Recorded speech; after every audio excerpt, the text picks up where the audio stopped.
Yes, we're here with the League One Manager of the Month for RHYS McCABE, and also Simon. what month? For what? August. The youngest manager in the world. Not the youngest manager ever. But it's unbelievable, that, isn't it? Well, I heard the stat when it first got kind of announced, and I was like, surely can't be right, but I didn't really look too much kind of things like that, and just kind of got to go, mate. We need to give him a clap to. It's unbelievable. So you're a manager, first month in the job, Manager of the Month. Must be buzzing, mate, nah? Aye, obviously good to kind of get the recognition, but again, a lot of it kind of falls on the players and other people around about you, so it's kind of been plain sailing, so to speak, for me coming in and doing training and stuff and just enjoying being on the pitch, to be perfectly honest. Is it hard though that these were your pals though, as a teammate, and then now you're managing them? Aye and no, I mean it's one of these ones that even when I was just kind of solely a player, I was 29, so I was probably the oldest or whatever in the team, so I think you had that respect anyway, so for me it was just about kind of try to install the ideas early and basically just try to get the boys to stick with it and persevere with it, you know what I mean? Yeah, he's had a fresh trim for us as well. Absolutely gorgeous. He's looking well, isn't he? Look at his eyes. How big are they? He's got nice eyes, isn't he? By the way, this stadium gives us the fear, doesn't it? He got sent off here. My last game, I was a sub, and then I came on. 5 minutes I lasted, took a horrific touch. I've told the story many times and get sent off here. And your last game, you scored an own goal. I remember it. You sit watching it. You never played that yet, did you? But you said the playoffs, didn't you? Centre half, that's right. Centre half. I actually played well. Thanks, mate. You did? Didn't know what a sign is now. Was the my call, you know what I mean? Was the my call. Terrible, I thought it was his, mate. By the way, see, you just said that you play as well. I said to you at the start of the season, and managers, when we've interviewed other managers, all said to you, Si, is don't do that. Don't do it, huh? Do you think that's actually alright? You can do that, play and manage? We've got to. For a start, I mean, I'm still a player. But listen, I think if I was a wee bit older and legs had maybe went, I'd be probably sitting thinking, make your mind up, is it one or the other? But I still feel I've got plenty to give. But do you think you can see the game though? Because that's what I was saying to you, if you're playing, I don't think you can see the game as you would, obviously you wouldn't if you're at the side. I agree with that, and it's only when you kind of look back, Si, and whatever you do, your analysis, and you're sitting Saturday night and you're 2-3 in the morning, you're looking back at the game going, I never noticed that in the game, we never played as bad as what I thought at half time, or vice versa, you thought you might have played really well and you're going, it was totally opposite what you think, so I can kind of understand that, but it's one of the ones that is, I always say, if you're trying to drive standards on the park, side of the park, it's irrelevant really. Because his assistant manager's Callum Fordyce, who's your cousin, but he also plays as well. Yeah. So have you got somebody on the side? So we've got obviously Brian Prunty's there. Prunty's good guy. Now, great guy. Yeah. In terms of just what we're talking about it there, just having somebody kind of around the place who's vibrant and kind of always picks the spirits up. He's key to that. And then obviously you've got David Hutton, who's in. I don't know if you know Huts. Hut's a mad man, isn't he? Is mad. He's mad as they come, but the boy's got on with him, and he's one of the ones that he'll never change for anybody. So it's kind of a good balance, because I like to think that me and Dicey are a wee bit more kind of relaxed, and then you've got the likes of Huts and Prunts, who are different characters. So do you leave it to make subsidies, or is it just like a stop and play, you'll hear a quick chat, or just plan it beforehand? Listen, as best we can, so we maybe know that prior to the kind of game at the weekend, we're going to set up this, should anything go wrong, this is kind of what we're going to go with, or we're thinking about maybe playing him and he's maybe not played, and listen, he's going to come on and have an impact, and just kind of see it how the game's going. You know yourself, sometimes you're under the cosh, you're thinking, right, we need an extra body in midfield, or we need certain things in the game, and you just kind of see it and kind of try and act on it. So would you not to your coach at the side and tell them to do it, or would they just do it? We obviously make the decision, but we try and kind of wait till obviously a throw in or a free kick, or listen, sometimes it's no one, sometimes it's 100 mile an hour, so it's just about kind of players as well. I like to give the lads a wee bit of responsibility that kind of get through the bad moments. So if it's a case of we're playing a 4-3-3 and listen, we're under the cosh, they're kind of popping us in midfield, listen, why don't you just drop back into midfield and recognise that yourself? I think you've got to give kind of players a wee bit of onus yourself. Brilliant. Have you subbed yourself yet? I don't know if I've subbed myself. It was hard because, like I say, I had the Clyde game, so we lost Edinburgh City. What happened in that? Yeah, I couldn't believe that result. Just one of the games. I think if we played it another 100 times, that result would never happen. But to be fair to them, they they were well kind of drilled, and they had a game plan they were going to sit in. We were comfortable first 15 minutes or whatever it was, dominated the ball as I like to do, and then we got a man sent off.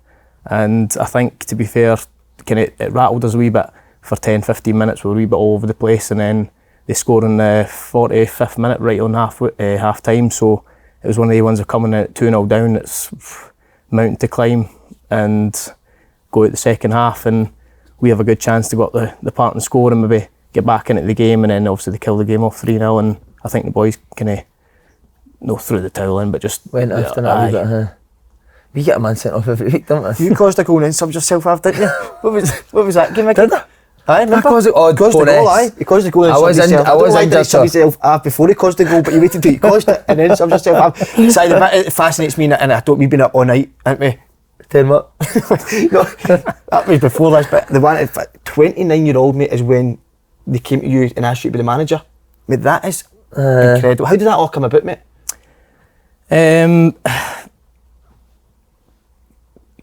From my point of view, how it kind of came about is when I'd signed here, obviously I was 28 at the time, 29, so I'd kind of made it clear to the club that, listen, I'd like to kind of be settled here. I've got a wee girl and stuff. I didn't want to be going here, there and everywhere and having to travel and stuff, so I said I'd like to try and commit to somewhere with a kind of future longer term plan, that go down the coaching route, and if there was a possibility to maybe come on board and kind of help out, then I'd be definitely interested. And then obviously kind of things just went up in the air when obviously Ian Murray left and went to RHYS. So just before the summer,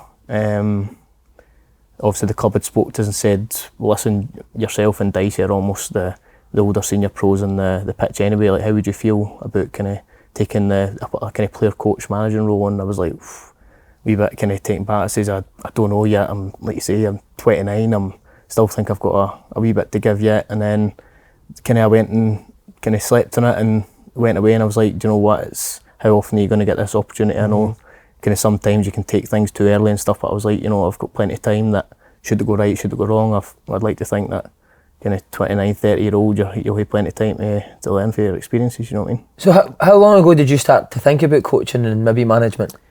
In terms of actually thinking about going full into it, probably no, to be perfectly honest. It was always just a thing as a young player, kind of as you get older, just kind of coaching through the game. And I like to think that even when I was playing at kind of 28 anyway, that I was always kind of speaking to people and trying to help as much as I could, because I always remember kind of past experiences when I was a young kid at Rangers or went down the road, and it was one of these ones, who did I kind of learn from, like Stephen Davis and these kind of boys were always good with young boys. So I always thought that you get these kind of big time kind of first team players who can scar you know what I mean, as a young kid. And I always felt like I was never going to be one of these kind of guys, and try and help the young boys as much as I can. And I thought if I can kind of help the boys on the pitch, then great. Did you speak to anyone when you got offered the job for advice? Anybody in the game? No, in terms of like players and stuff. Obviously my auntie Shelley, obviously Shelley Kerr, I spoke to her, and again she was like one of them, it's an opportunity, but obviously kind of be prepared. There's a lot of things that obviously you'll be new to, and it'll take a wee bit of time to adjust, but in terms of your knowledge and stuff, you know how to play the game, and kind of you know football, so go and you've got good people around about you like myself, and the club, to be fair, I've been really supportive, so you've got good people around about you, so just kind of go and take everything in. Can I just say how much how much was it, did you take it down to the fact that how good a team you had? Because I thought you were excellent last year. I've said that on the podcast, but I thought you were the best footballing team in League One last year. Did that play a part in your decision? Aye, and that's kind of goes back to the kind of point that I said, that when you come in, it's not like I'm having to bring in 12 new players. I think it would have been a kind of totally different job. We had, apart from Dylan Easton going to RHYS, we had pretty much the same squad. So I always said that when we came in here, and we spoke about it kind of last season when we missed out to Queen's Park, I said that the kind of squad depth from 11 to 16, 17 was just lacking that wee bit, and I felt that if we could kind of strengthen in that area, get a couple of good young boys on loan who are hungry and want to do well, and obviously a kind of young management team that can go and try and help them improve, go into bigger and better things in Airdrie, that we wouldn't be far away. We don't obviously know that there's Dunfermline and teams in this league that are strong, so we've kept a good kind of core of the team and added in a good couple of young quality players, and we've started okay. But by the way, you two played at Portsmouth together? Probably the worst year in Portsmouth history, there you go. Wasn't it? What a year for us, so.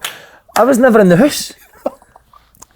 I signed on the Thursday. Richie Barker signed us and he got sacked on the Saturday. So if yours was bad, I don't know what mine was. Probably. How many times have you out? Every Saturday. It was like that's what I'm saying, it was like a holiday thing down there. Obviously nice weather and stuff, and I think you've mentioned before in your podcast stuff, it was just, people are so like friendly down there, regardless of the defeat, whereas up here it's, you get beat, you didn't show your face for 2 or 3 days, whereas down there it was a case of, it's alright lads, like you come and bite to eat a few beers or whatever it is. It's I remember sitting in a fan's house after getting beat for Dagenham, drinking away getting a laugh, but just being fucked for Dagenham. What argument it was great, but Fratton Park was brilliant, wasn't it? I loved it. It's, in terms of trying to replicate something like Ibrox or Celtic Park, having played up here, that's as good as you'll get probably down there in terms of a proper like environment for a game of football. And it was like 2 at the time as well, so to get, I think it was 20,000 they were averaging and stuff. It was mad. Jed Wallace, do you know Jed? He's just signed for West Brom. He's doing really well. No, he didn't really well. Adam Webster went to Brighton. There was a lot of good young kids there. The older players were hopeless, but the younger kids were really Who was good. the characters in that team? Ricky Holmes was a good boy, wasn't he? Ricky, aye. Ricky, Jed, to be fair, Jed was a good trustworthy kind of character as well. He ended up going out with the chief exec's daughter. So he used to get, but the chief exec looked like Dale Winton, didn't he? Remember wee Mark Catlin? I used to phone him. I used to phone him like 4 in the morning. Mate. What you thinking, man? The chief exec. I'd phone him like 4 in the morning when I was out. Were you good? Were you a good team? Where did you finish that season? Stayed up, just stayed up, mate. Literally just. I think it came down to something like goal difference or somebody got beat or whatever it was. It was something like that, But I just remember being down there, and I think I'd signed a 6-week loan or whatever coming to the end of my contract. Knew I wasn't going to sign down there, so I was like, right, it's a chance to kind of put yourself in the shop window and that again. And I went down, signed the Thursday, played the Saturday. Richie Barker got sacked Saturday night, and I remember just sitting there going, what is going on here? Did you stay at the end of the season? So I stayed for like, I think 2 more games, and then obviously, is it the guy offered, is it? Andy Offord came in, so he kind of took temporary charge, and as you would as a manager, he went with kind of guys that he knew, and I'm there on loan, so I didn't play for the next game or 2, and I remember we went away, I think it was Dagenham Redbridge. I had 2 assists, 10 minutes. And after that I was just like, listen, it's just one of the things that he's going to go with experienced players that he thinks can grind them out results, which is fair enough, and on the phone to my agent type thing, right, let's get us back. But we were fortunate at the time that obviously Chef Wed had a few injuries, so I went back and played I think the last 2 games or whatever it was. He started at Rangers, so came through. Who did you get? You're from Livingston, aren't you? Aye. That sort of area. So who boys club? So I was at Muirston, we kind of local boys club. Were there, and typical 7-a-side, went into 11-a-side, and naturally your team was really good at the time. We had Nicky Clark, Danny Wilson, Darren Cole, Jacob triplets, Darren Jameson at Kelty. So that they were kind of all in our boys club team, so we were kind of winning all the time. So we went through to kind of the Edinburgh League and played against your Hutchie Vales and whatever, and we're winning there, and obviously a bit of recognition, you were beating kind of everyone, and Rangers scout and a few scouts came and took I think 9 or 10 of us. Did they feel the same team? You just won everything with that Rangers team, didn't you? Because that was the season. Was that against yous? It was, wasn't it? So the kind of age, you're a year older than me, you know? That was like Flecky's age. So Flecky is 6 months older than me, but he's my age group, but he always played a year or 2 above himself. 10 years above himself, He was unbelievable, mate. He was monster, wasn't he? a joke that a young kid. Brilliant. You won everything.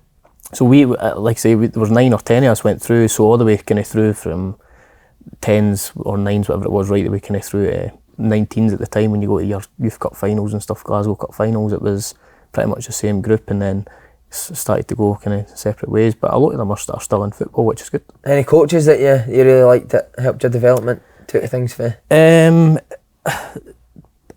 Drew, do you remember Drew Todd? He gets mentioned a lot in here, mate. He loved the Revelino, Drew Todd. Unbelievable. See, he used to sit and do shape with under 12s, and it was unopposed mannequins, and it was all about wingers chopping and decoy runs and all that. Like probably ahead of his time, but at the time when you're a young kid, you're this is kind of boring, and now you get a wee bit older and you realise like in terms of developing kind of technical young players, he was brilliant. I loved him. There's a few people said to him, did you ever go to Hong Kong? I did. What a place, amazing. The Hong Kong Sevens.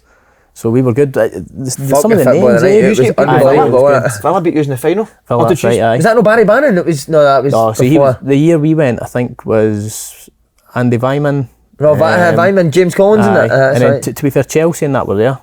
So there was loads of kind of big clubs, and we went there. And to be fair, Rangers and Celtic were always good. Yeah. We always went, and kind of the boys who weren't playing at the first team, Resi, and a couple of younger boys and that. But we went and always done well. Got to semis or finals, and I think we played Celtic one of the years in semis. So did you ever play against each other? Do you remember? I remember him at Celtic, but I remember him obviously at Motherwell at the time, because I don't know what it's like now, but it used to be like you played 2 years at each level, so it'd be 2 years at 19s, then it'd be 2 years at 17s or whatever it was. So it was like I'd be first year 17s, he'd maybe be second year.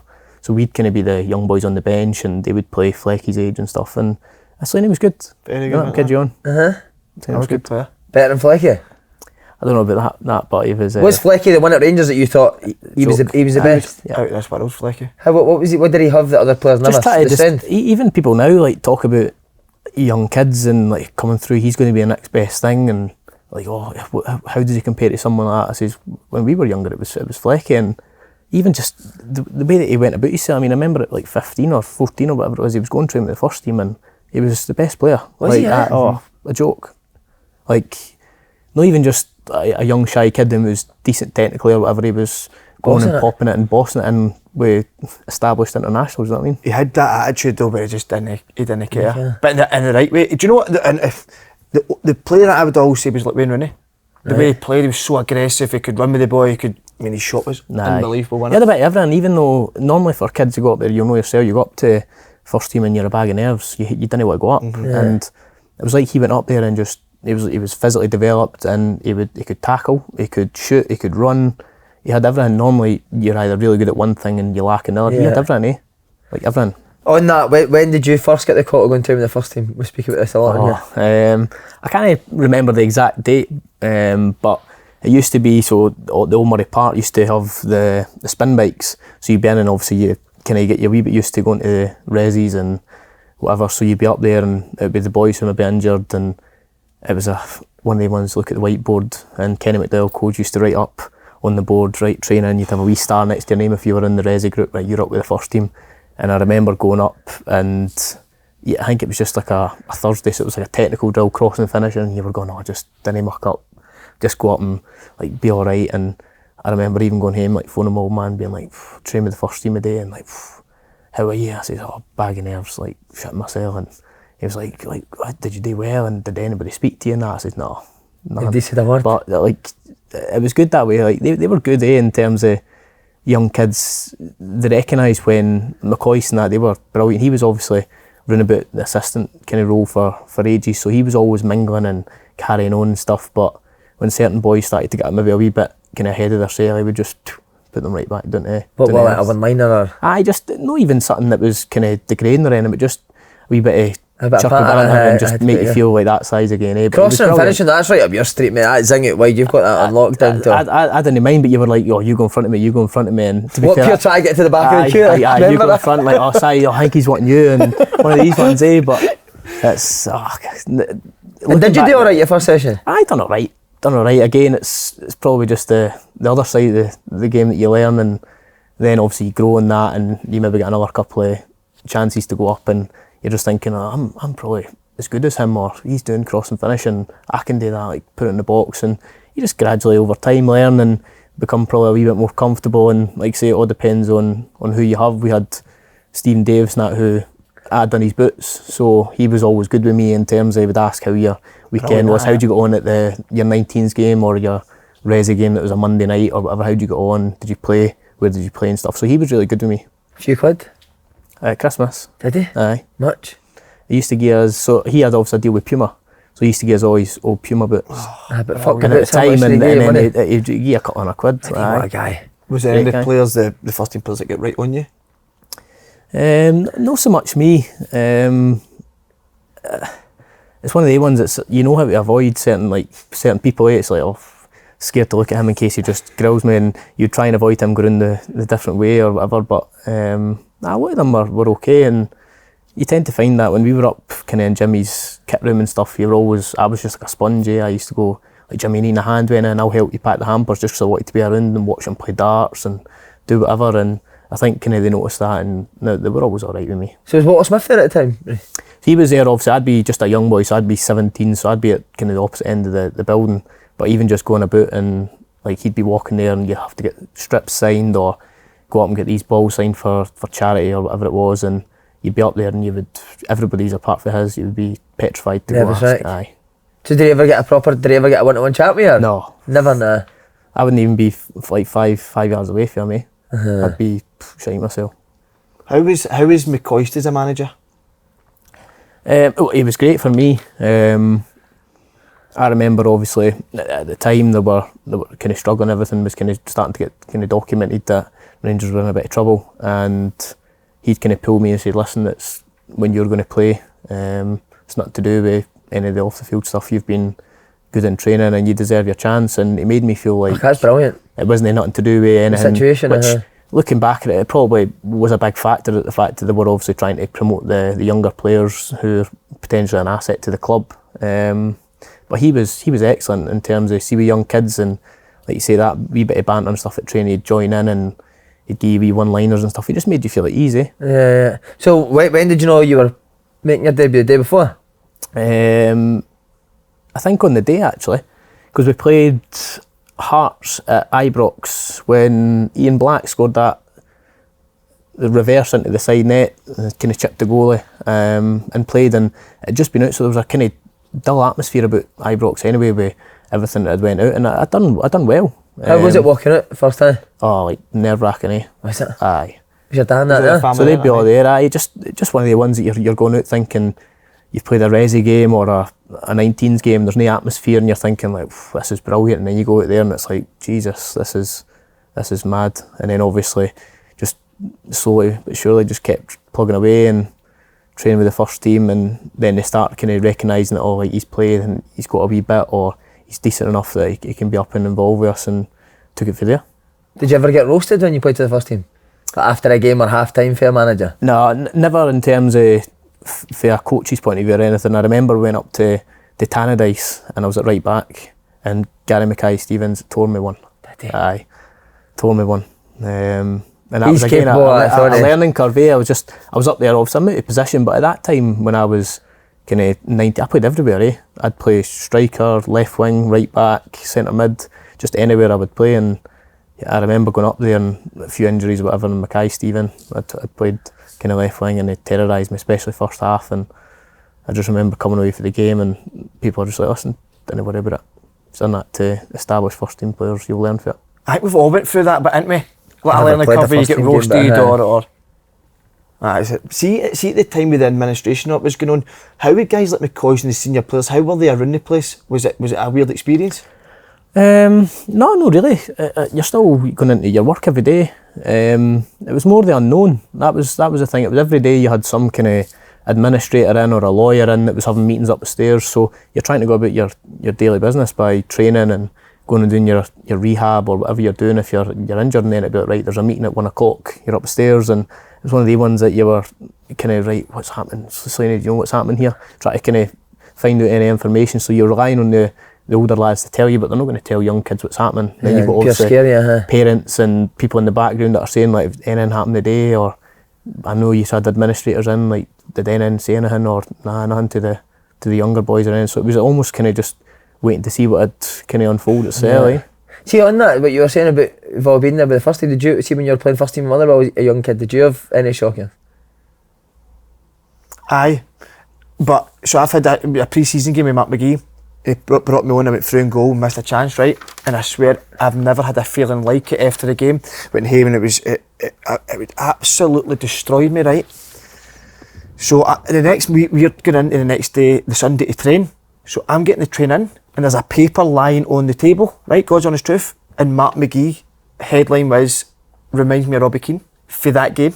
Wow. And it was the best, because I'd thought I was horrific. And I was still really, as far as maybe going to, it was like a depressed type feeling, see, because you're going into the first team and you feel that this is my chance and I've let everything down.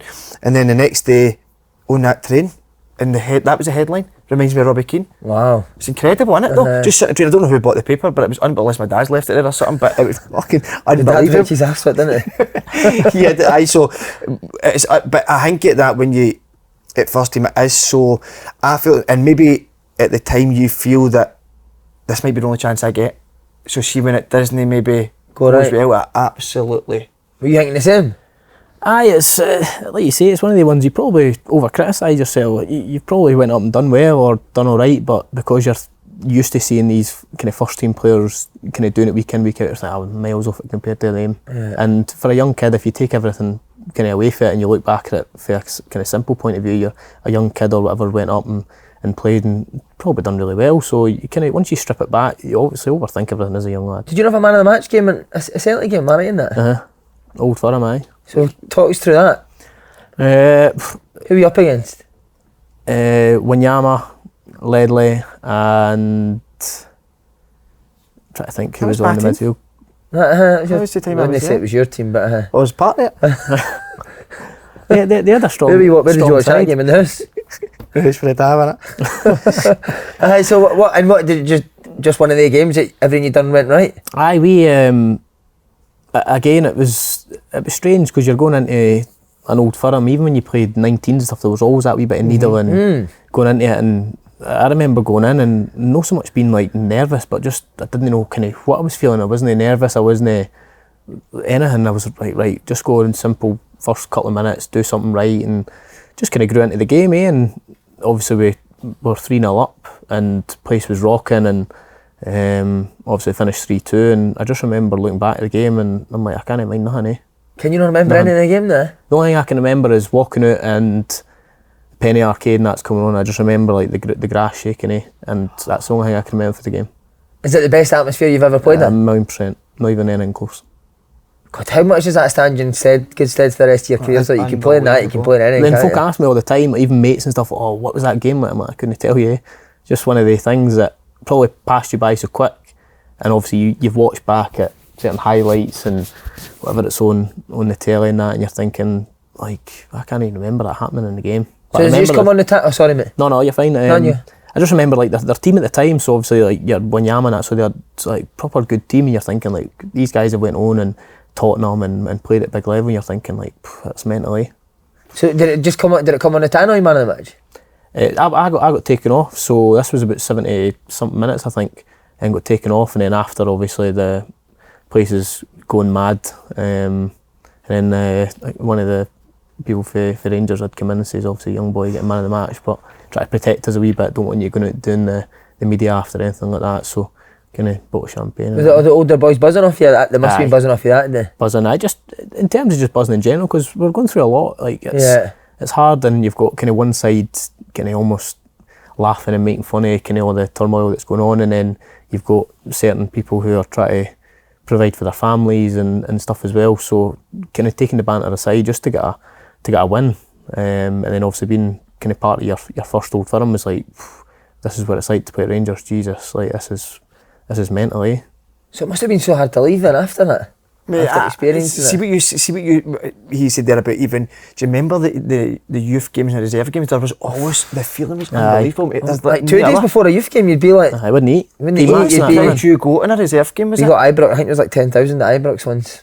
I was at that game. Yeah. I remember. I said to my dad, funny story here. I said to my dad, and people ask me all the time that, like, oh, who's the best player you've played against? I said, I watched Paddy McCourt at Ibrox in a Resi game, and he was the best player I've ever seen in like live person. He was incredible. It was me, Massimo Donati and Paddy up against Flecky, Naismith and another Rangers first team player, and you're thinking they three their players, but Paddy couldn't get near Paddy, mate.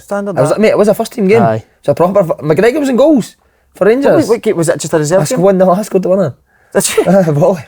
But Paddy that day, mate, was he just like runs by every day. It's so weird.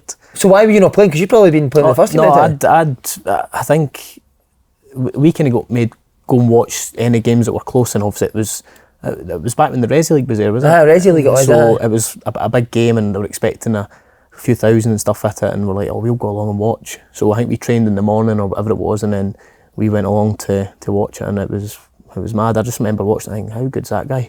He was unbelievable. So see, again, you man of the match story in the Old Firm, you must be thinking, I want to stick around here I want more feelings like this, playing more games like that. I loved it, like everything about Rangers, I was there since I was 9, so a young kid, and like I say, I used to spend time at Jimmy Bell's kit room and just, you want to hand with help them lift the boots or clean the boots, and I just loved all that. So even the first team staff would play table tennis or whatever, I just used to sit and watch it.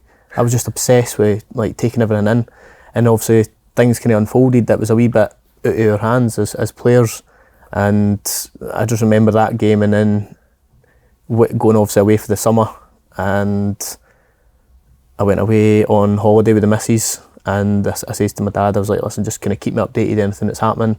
Went on holiday, and my dad phoned me, and he would never normally phone me, and I was like, what's going on? And he was like, obviously Rangers are struggling, they've went into liquidation and stuff, they're just kind of waiting to find out what's going to be the punishment.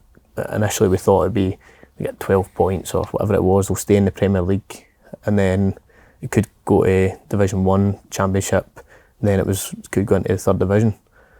So it was one of the ones that was like, Jesus, like what's going on? So we came back the holiday, and I remember trying to get hold of a couple of the first team kind of guys as well. Davy Weir was excellent in terms of my dad or whatever would pick up the phone and speak to him, and he would try and basically just kind of calm him down, saying, listen, we're speaking to X, Y or Z, whoever it was, try to get a wee bit more information. I would advise you go and speak to the PFA and just kind of look after yourself in terms of find out a wee bit of information. As a young kid, so typical, I take nothing in, it's in one ear and out the other, so people ask what's going on, so I don't know. So while they were waiting on the punishment, so to speak, it was one of the ones that the season was starting to go back to pre-season, everybody was going back, and I remember going to the PFA and just put what's happening here and what's happening with young boys. I've still got kind of time in my contract because I just signed a new 4-year deal. So I was like, what's going to happen here? Like, does that get cancelled or what? And I remember them just saying, listen, we'll see how it goes just now in terms of reject going over to the Rangers Nuco at the time, until we get a bit more clarification. Like you say, we don't know if we're going to be SPL, Championship, 3rd Division, scrapped altogether. What's going to happen? So we'll do that, buy us a bit of time, and just until we find out a bit more information, and they'd ever got back to me. That's crazy, eh? So and Ali McCoist comes to you and says about Sheffield Wednesday. So that's what I'm saying. I've never, since Rangers done an interview, done anything in terms of spoke about it. And people always ask and say, "Oh, these guys left." Like, I had 4 years left in my contract. Rangers fan, I never wanted to leave, and I came back on holiday, and spoke to the PFA just about getting a bit of advice, and since obviously we refused to transfer over, I think it was some kind of wording that for June the 1st, if you basically agree to go to the cash point and withdraw any money from this day on, that you're basically effectively transferring over to the new Rangers, and everything still is as it was before, but you still didn't know kind of what division and stuff you were going to play in. So hence the reason we went to the PFA, and they told us kind of reject it as such just now, just till we find out a bit more information. If everything's all right, or we think it's kind of good for you and stuff, you just go and you speak to them again, and you re-sign type thing on the contract terms that you were on. And for that day, I never heard a word from Rangers. That's mental.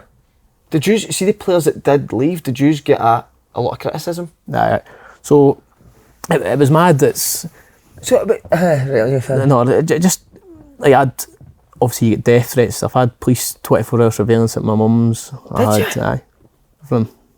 Fuck. Because at the time it was no that you're first, second, or third to do it. It was we'd spoke to them and the PFA and these guys, and it was one of these ones that.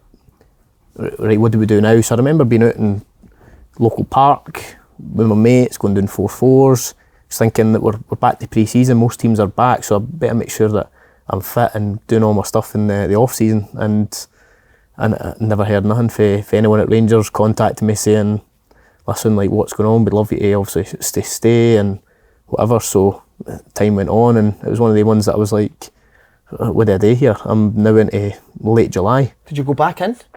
I never heard anything. So who tells you about Sheffield Wednesday? So obviously I went down, Davy Weir was at Everton, so I had the chance to go down there. So I went down and met him and David Moyes in his office, and I met Dave Jones, who was obviously manager at Sheffield Wednesday. They'd just been promoted for League One, and I met Davy and stuff, and he'd kind of said to me, listen, you'll be a kind of 23s player down there, but we think you're better than what we've got. We have a potential chance in maybe the next year or so developing into the first team. And I'd had a taste of first team football. I was like, not interested type thing, not him. And I went and met Dave Jones and whatever, and he's like, listen, you'll be a first team player. You'll play and I want to sign you type thing. So I was like, listen, it's now late July coming into August. I want to get sorted. So you never even said bye or anything to anybody, no? Nothing. So was there a group back in pre-season with Rangers training? So these guys obviously had obviously agreed to transfer over, but I don't know how many there was. I think it was some wee group of 5 or 6 or whatever it was that had went back. So my initial kind of thought was, let's kind of, it sounds terrible, let's reject it just now in terms of I just want to find out what division they were, because again Rangers could have been getting a contract, no playing on a Saturday, just picking up your wages and not looking forward to things on a Saturday. And I was always just like what's happening? Surely we'll find out now. It's a week past, and eventually they got the punishment of being in third division. And by that point, still no one for the club, anyone for the hierarchy or anything kind of reached out and or whatever and just said, listen, obviously this is the kind of what's going on just now, and is there any way we can work around it? And I'd have probably signed no problem, but I just wanted to find out a wee bit of clarification, because I was a young kid that information was just going in one ear and the other. You can ask me on the street what's happening at Rangers, and I'm a Rangers player and I'm going, I don't know. They're knowing more in the paper than I'm knowing, do you know what I mean? So it was one of the ones that I think someone, probably not so much like the staff, was there in a position as well, but definitely people higher above could have definitely done a lot more. So I don't want to go into too much, but when did you get the definite? So at the time, obviously, social media was out, and it was like the 8 or whatever it was, 9 boys that had kind of left as such. We got, so I can't remember what it was, some wee guy had said something on Facebook or Twitter or whatever it was, and I just remember this same wee thing coming up, and then what he done is he posted my mum and dad's house, address details a lot, posted it online. So then we had to take action, but obviously 9 times out of 10 you just say, he's just a kind of numpty, and you get on with it. But then he put up everything, like address, where they live, what village, you name it, he said everything. How was your mum? So that was a hard thing, just like I've mum and my sister and stuff. I'm fine with it all. Yeah, one of the ones that's part of football, you just kind of try and put it to the back burner and get on with it. But it was more so for like my mum, my gran, because we all stay in a wee local village. You've been there when obviously you've done Manny Shelley's interview. It's a wee kind of community village, and you've got them people in the street saying, "RHYS, I've seen that. Well, police are about the estate, circling the estate and stuff," and just worried in case one of these idiots online just takes it that step too far. God, that's a lot for a young kid, that, isn't it? Did the other players, did that happen to them as well? I don't know. Like I say, I speak to maybe a few. And I'd like to think that I'd maybe still say alright to a couple of the guys that were there with, but it was one of the ones, it was almost just left to fend for yourself. Do you think that made you a stronger person, stronger player as well, RHYS? I had to grow up.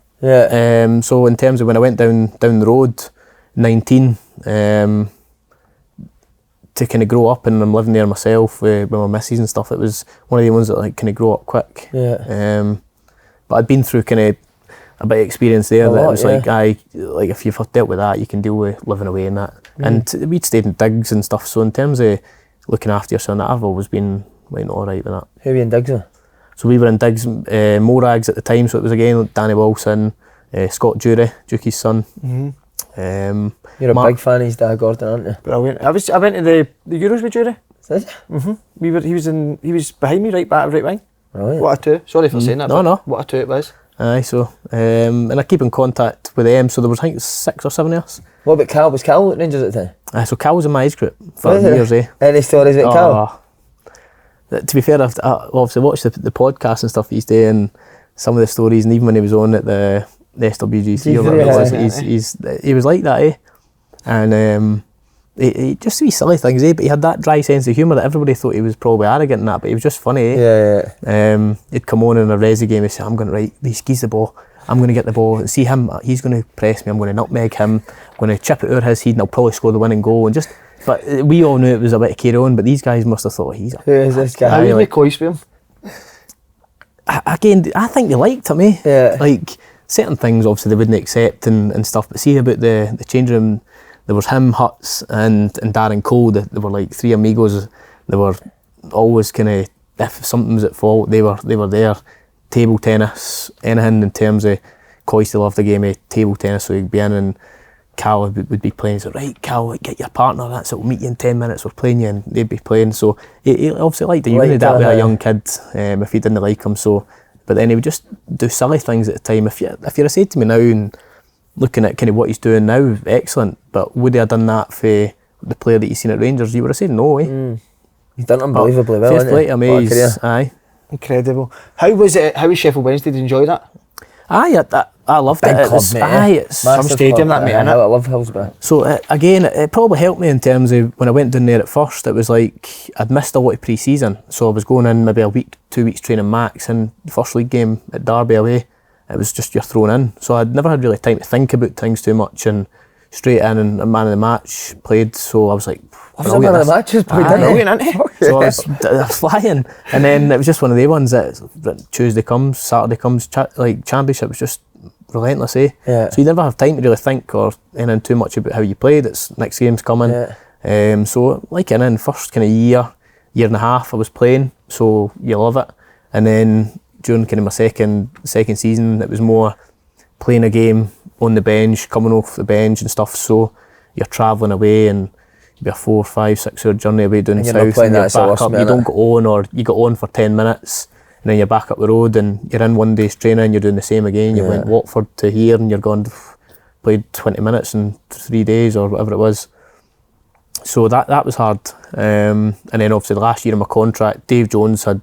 It's one of his favourite managers of all time. Oh, and the training pitch, I've seen him in a few sessions, really good, isn't he? Who's that? Dave Jones. Dave Jones. Tactically brilliant. He just used to sit on his phone, eh? Did he? He should have sit on his phone. But yeah, he was a good man manager, eh? Right. See, with young boys and that, he had that old school, probably let his assistant and coach take the training. But he was up front, like spade to spade with him. Yeah. What other managers were there at your time there? Stuart Gray. Aye, Like so, him, didn't you? One of the greats. Stuart Gray. He on his phone as well. They were phoning each other, he was more weren't a coach, eh? But he just, at the time, he was just like I don't know, if you'd have said he's a manager, you wouldn't have taken him serious, eh? Yeah, I remember Stuart Gray. You know, like one of the type guys, like you couldn't really take him serious. Looks like you'd be the janitor, didn't he? And just, it was one of them, eh? And the last year of my contract, you're not playing, and obviously he had these players that he brought in. Steve McPhail. Oh, what a player, like, good player. But again, he was 35, so he had the technical ability and stuff. So he went Shea Olifanjana, that was at Wolves. Handful. So like big powerhouse in midfield, and one of the ones I kind of knew, listen, he doesn't fancy me type thing. So that was hard, obviously, the last year. And then it was more a case of, right, I'm not enjoying my football here, so I need to go somewhere that I'm playing. Some big names you played with, though. Aye, but I just can't get that one on the phone. You need to start doing that. Just stand on the phone. Who was I've had a few managers like that, you know.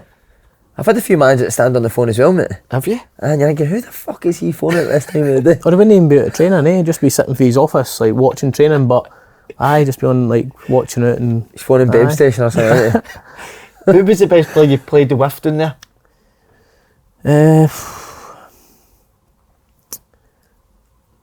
I don't know, because we had, like, Mikel Antonio played for us, and if you'd have said for where he was when I was there to what he'd go on to achieve, I would have said no chance. Really? But he's a bit touch tackle, wasn't he? But that he was raw, and what he was good at is a counter attack 8 to 9 yards up the pitch. He was so powerful. He'd run the length of the pitch, and he was our main player, of course. But in terms of going on and earning a move to Notts Forest and then obviously to West Ham and become a regular Premier League player, I would have said probably no. I wouldn't have thought it. Was he a striker? He played right wing. Right wing, that's right. That's crazy, yeah. Mad. Was Glen living there? Livy? Aye, great guy. Good guy, Aye, Livy, wasn't he? great guy. I liked Mr. him, Smooth, I called him. he was a good guy. Aye, he was. Everything was effortless with me. Stephen Bible, what a guy. Mad. Is he Was he mad? mad? Well, you've heard a few stories about him. Is he that mad? Aye, he's definitely that mad, aye. What would he do? So obviously he'd be second choice at the time, third choice at the time. And he was just like, you know how goalies are mad, but you speak to them in the change room and I remember even sitting having a conversation in general with him and you'd think, he's not there. Like like there's something missing with him, and try to hold a serious conversation about what you'd be up to at the weekend and he'd say something you'd be like, there's no way you've done that at the weekend, and he's like, I did. Like just strange. Wesley's father-in-law, that's in the back garden. In the back garden, wasn't it? I don't know the full ins and outs of it, but aye, that when we were. And then buy a caravan or something and stick it in his drive because he hated his neighbour or something like that. It's just weird, Was there any other stories like that with him? Again, I think he went on loan to Burton, I think, at the time. But he was just in training. He was just mad, like one of these guys that wasn't tuned up right. But like a nice guy, but one of the guys was just nuts, See, now you're a manager, how do you deal with this sort of person? Have you got them sort of personalities? Luckily I've not got any like him. But that's probably been a challenging part as well, is that you get some people that probably respond well to an arm around the shoulder and other people that need a kind of rock up the backside, and it's just trying to kind of gauge at what time do they need that, But I said to you before at that kind of youth team game that we were at, I said I try and give the players as much responsibility, because if you're going to go bigger and better than Airdrie level and that, you need to like fend for yourself. So in terms of midweek, Monday to Friday, we'll do our prep in terms of who we're playing at the weekend. This is their strengths, weaknesses, this is how we're going to play. But ultimately, as soon as they cross the white line, it's up to the players. And I like to think that, listen, if you take information on board, then you'll do all right. What is the goals for the rest of the season? Is it? I mean, we've kind of had at first, say you were big on like, we want to set standards and we want to go for the league, we want to win, that was it. But kind of after we spoke to Ange, when it was a wee bit like, well, we can't win the league now, so there's no point in talking about it really. But is that what would you say that to your players, we are going for this league this year? Absolutely. We got beaten in the final last year, and we've lost one player, so if I was to sit here and say, oh, we'll make top four, you'd be sitting going, why are we going back? Why exactly? So listen, we've got more than good enough. Listen, Dunfermline that coming down, of course it'll be hard, probably tougher in terms of teams that are in the league, Queen of the South and Falkirk obviously improved. So we know it'll be tough, but we're building on obviously what we've done last year. I think we've gained a lot of experience for that, and for me it's just about trying to kind of put my ideas into training, into the way that we play. And what I always say, someone who watches the Airdrie type thing, is like, I want a young kid to come to Airdrie, regardless whether he's really young, doesn't play football, or he's playing for a wee football team himself, and that's how I want to play football, do you know what I mean? That's what I was going to say, because when I looked at, if I was to think of your team last year under Ian Murray, that'd be how I'd see your team playing. So is there anything that you have changed, or has it just been a case of this is who we are, stick to this? A bit of both, and to be fair to obviously Ian, he'd put in the groundwork, but what I always liked about Ian is he bounced off his older pros, so like say myself, Dicey, Aggie was playing at the time. He would ask us questions even during the game or at half time and stuff, and like, do you think maybe an extra one in midfield would combat them or whatever it was, and we'd say like, nah, maybe no, and maybe come to like some kind of an agreement. So he put a lot of trust in us, but in terms of the way that we play, try and play a 4-3-3 as much as we can. You can adapt and do certain things, but as long as you're on the front foot, I just think, like you say, if I'm coming to watch a team, or if I know I'm going to Airdrie today, rather than saying what kind of performance you're going to get, I know exactly I'm coming, they're going to dominate the ball, they're going to be in your face, high press, like full of energy, and I say that to the boys, like, I can handle getting beat, it's not an issue, but if basics and principles stay the same, then I can never moan. How long do you see yourself keep playing? As long as my legs will hit me. Is it there might come a time that you get to that kind of stage where it's what's more important than the other. So for me just now, I think in terms of on the pitch, I can still offer a huge amount of kind of experience on that side, but there might be a time that will be a young kid who I think a bit of time and effort into him, I can coach him to be exactly kind of what I'm wanting, and I can take a backward step. So how do you work that then, Rhys? Obviously yourself keeping fit, but also trying to coach. Do you join in training one day, maybe is it Callum joining the next day, or every day? So train every day. Both joining every day?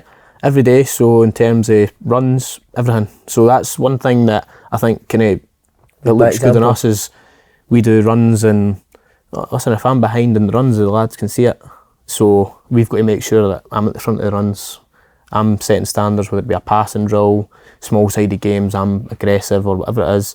And boys know that, listen, if he's doing it, it's good enough for him, then why is it not good enough for me? Brilliant. What manager in your playing career have you took the most fair? Richie Wellens. The 3 days was spectacular. Brilliant. He's actually a good coach. He's doing well. I don't know, again, because like Walter Smith was there when I was a young kid, and see just his aura about him, like, but then there's certain elements that I don't want kids to look at me and ever be scared to come and talk to me type thing. So there's bits of kind of pros and cons to everything. I love McCoy stay, but again, I was young at the time. I just loved how you could get beat at the weekend or whatever, and come Monday morning it was like you were on top of the world again. Fresh, you were the best player in the world, and then you go and win at the weekend and you were rubbish. So he'd bring you back down a peg or two when you needed to, and he'd pick you up. But I just always try and say, listen, as long as I don't care if somebody comes into the office and chats my door and says, I think you're this, I think you're that. See, as long as they go away from here and think what he was saying is right in terms of he tried to help me as a player, whether I seen it at the time or no, that's kind of up to them. But as long as they go away thinking, I can't ever say he wasn't honest with me, or he wasn't trying to do the best for me. I think there's no point in you trying to act like Walter Smith or Ali McCoy, because it's not you, you just be yourself. Can I ask another question? Of course you can do whatever you like. If you had to do a five-a-side team, who you played with, who would be in it? I love this one. Hope your name's in it. No, I'll not be anywhere near this. Five-a-side team who I played with. Stephen Davis, number one. Number one. Is he the best? Is he the best player in training every day, Stephen Davis? Aye. Every day? I bet he is now at 38.